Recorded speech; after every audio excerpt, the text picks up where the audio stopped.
देवाभाऊ मोठा भाऊ म्हणून पाठीशी उभा राहणार. पोटनिवडणुकीमध्ये सुनेत्रा पवारांना निवडून आणणार. मुख्यमंत्र्यांचा सुनेत्रा पवार पार्थ पवारांना शब्द.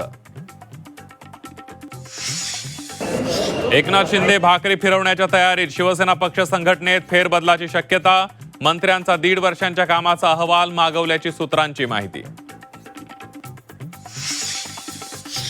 नाशिकच्या बहुराष्ट्रीय कंपनीत महिलांवर अत्याचार करणाऱ्या 6 जणांना पोलिसांकडून अटक. अत्याचाराच्या तपासासाठी SITची स्थापना.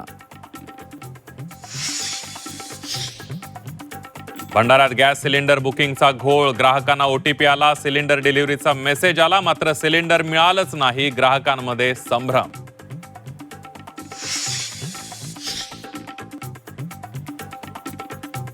युद्धामुळे कापूस उद्योगाला फायदा. पॉलिस्टर महागल्यानं कापसाला मागणी वाढली. यवतमाळमध्ये कापसाचे दर 8,500 पुढे. गोकुळ दूध संघाच्या पंचवार्षिक निवडणुकीवर टांगती तलवार कायम. निवडणुका लवकर घेण्याची मागणी कोर्टानं फेटाळली. 28 तारखेला पुढील सुनावणी.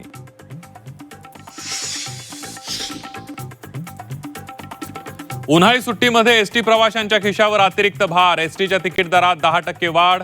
15 एप्रिलपासून दरवाढ लागू होणार.